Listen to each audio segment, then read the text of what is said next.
Housing లో ఇప్పుడు వచ్చిన ప్రాబ్లం కూడా మనం గుర్తుపెట్టుకుంటే ఇప్పుడు మనం కట్టేదానికి 2,50,000 రూపీస్. అర్బన్ రూరల్ లో అర్బన్ ఏరియాలో ఉండే గవర్నమెంట్ ఆఫ్ ఇండియా స్కీమ్ లో 2 lakhs, మనం ఇచ్చినటువంటి రిమోట్ ఏరియాలో ఉండే 2 lakhs.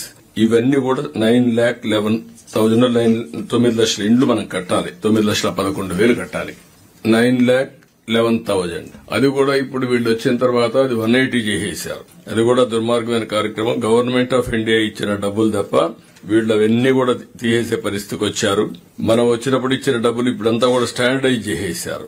ఆ స్టాండర్డైజ్ చేసి గవర్నమెంట్ ఆఫ్ ఇచ్చిన 1,50,000, ఒక 30,000 స్టేట్ గవర్నమెంట్ ఇచ్చారు, 1,80,000.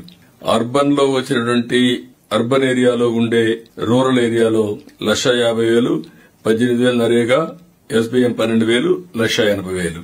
మొత్తం గ్రామీణ ప్రాంతానికి ఇచ్చింది 72,000, 78,000, 18,000, 12,000, 1,80,000 చేశారు. మొత్తం కలిసి యూనిఫామ్ గా 2,50,000 నుంచి అటు వన్ స్టేజ్ 75,000, 50,000 కలుపుకుంటే 3 లక్షలు కూడా ఇచ్చాం. అవన్నీ కూడా బాగా తగ్గించేసే పరిస్థితికి వచ్చారు. This one observation. వీళ్లు కాకుండా ఇప్పుడు మనం చూస్తే నాట్ స్టార్టెడ్ ఒకటి 5,74,000 మంది. మీరు పరిశోధన చేయగలిగితే వాళ్ళు కూడా స్టార్ట్ చేసి కంప్లీట్ చేసుకుంటే వీళ్ళు కోఆపరేట్ ఇద్దాం ఈ స్కీమ్ కింద. లేకపోతే దే మే మిస్. వన్స్ వాళ్ళ పేర్లన్నీ గవర్నమెంట్ ఆఫ్ ఇండియాకి వెళ్లిన తర్వాత రేపటి నుంచి ఫండింగ్ ఇవ్వకపోవచ్చు. ఆ విషయం మీరు గుర్తుపెట్టుకోవాలి. They are not eligible for future. ఆ ప్రమాదం అయితే ఉంటుంది. కాబట్టి మీరు చేయాల్సింది వాళ్ళు కన్విన్స్ చేసి ఎవరైతే పేర్లున్నాయో వాళ్ళందరూ కట్టుకోగలిగితే ఇది మీకు చివరి అవకాశం అవుతుంది, రేపు రాకపోవచ్చు అని మీరు కన్విన్స్ చేయడం చాలా ఇంపార్టెంట్. ఇది ఒకటి చేయండి.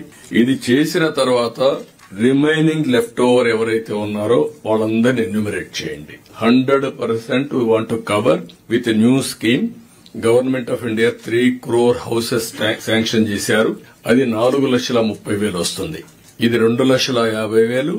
ఫర్దర్ న్యూ హౌస్ అని 4,30,000 వచ్చే అవకాశం ఉంటుంది. దీన్ని ఇప్పటి నుంచి మీరు మోటివేట్ చేసి అది కూడా మనం టేకప్ చేద్దాం.